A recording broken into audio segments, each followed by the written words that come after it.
There's a growing trend in blogging and there's all sorts out there in the cyber world. Fitness, health, food. But have you heard of a garden blog?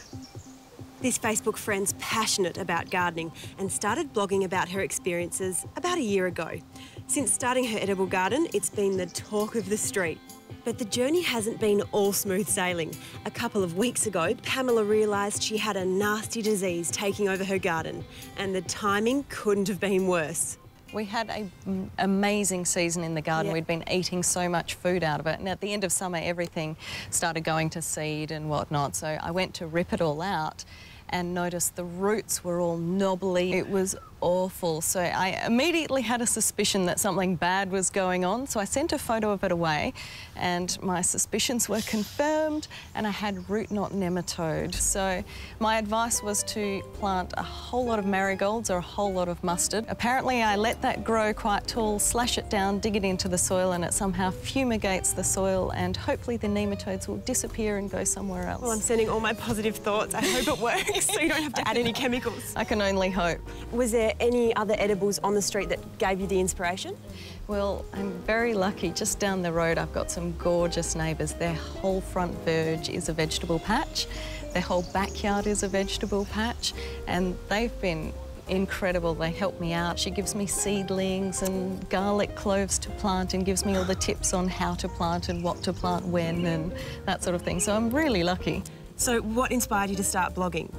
Well, the blog was actually my husband's idea. I'm not sure if it was because he got sick of me talking about gardening to him and thought I should talk about gardening to some like-minded people. Vent online.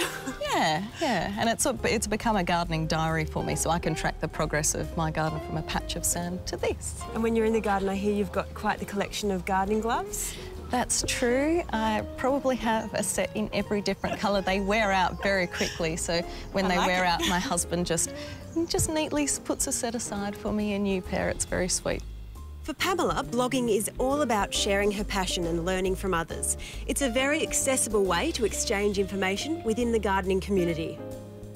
If you're a keen gardener and you'd like to join the online gardening sphere, then get connected, check out some blogs, and maybe you could get lots out of it, or share some of your own knowledge with others. And here's something I'd like to share with Pamela. This has worked really well in my garden, and I think it's going to be perfect for hers.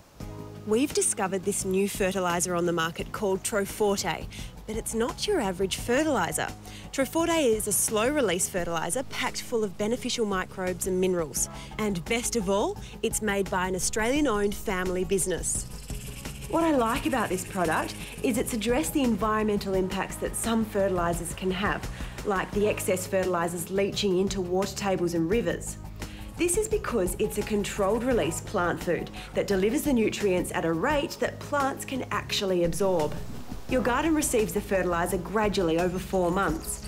The nutrients are converted by the microbes, and because there are over 62 different minerals supplied, the plants are extra healthy. The Terra Forte vegetable and herb product is specifically designed for your veggie garden needs as well. If you're after a more efficient, environmentally friendly and economical fertiliser, check Terra Forte out.